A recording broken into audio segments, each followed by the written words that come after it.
So 4 nominations today, and I believe the first of a win. But I don't mean to correct you, but we have 2 of them so far.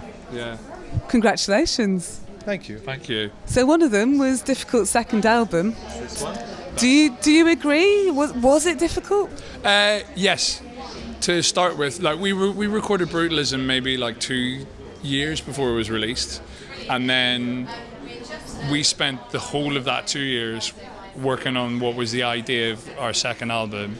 And then Brutalism came out, and we were like, nah, that's not our second album. Nothing was fitting, nothing was working, nothing felt as emphatic as the first album.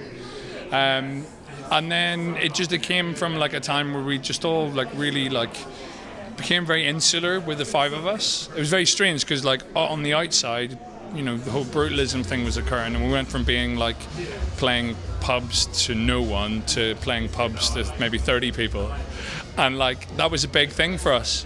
And so what Joy as an Act of Resistance was like that was our mantra the whole way through it, both personally and artistically and outwardly and in our live shows. That's something that we noticed from our live shows. So it's like, yes, it was incredibly difficult, but as soon as we latched onto that idea, it came very quickly. So it's really hard to describe it as a difficult album because, like you say, it was very difficult at the beginning. The beginning bit was like, as soon as Brutalism was released, we went straight into properly writing album 2, Joy, and then wrote like 5-6 songs, and then about 2 months before we went to record Joy, we realised we didn't like most of them and started again like full on, and it's that period that was hard.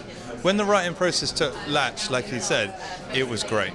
We knew what we were doing. So did you feel pressure by what was happening with Idols, or actually did that sort of fuel the record in a way? Do you know what? It's really weird. Like there's a lot of pressure creatively when people are saying positive things about stuff that you do.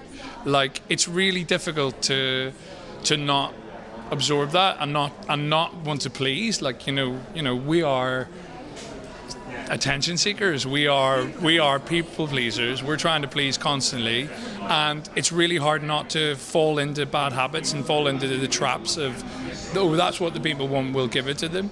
So yeah, that pressure comes, but like the pressure of like, oh, this band need to do this or need to do that like we've only ever wanted to err away from that anyway. Like we're never going to go, that's what's expected of us, we better damn well deliver. It's kind of like almost the opposite of that.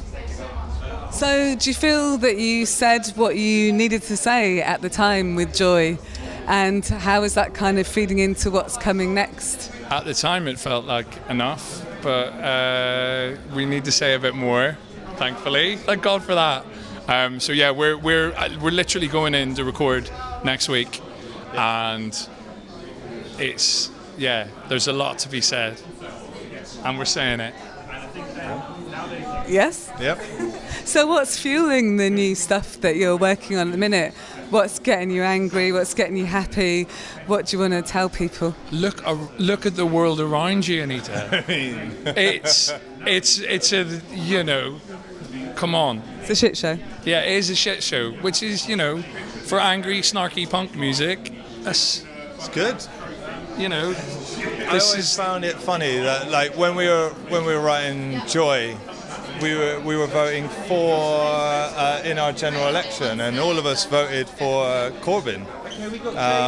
And it always made me laugh that voting Corbyn in would have actually kind of sealed the deal for our music, because people wouldn't need us as much anymore, because they'd be happy with, you know, maybe the country would have been happier and more supportive, and we wouldn't have been as relevant.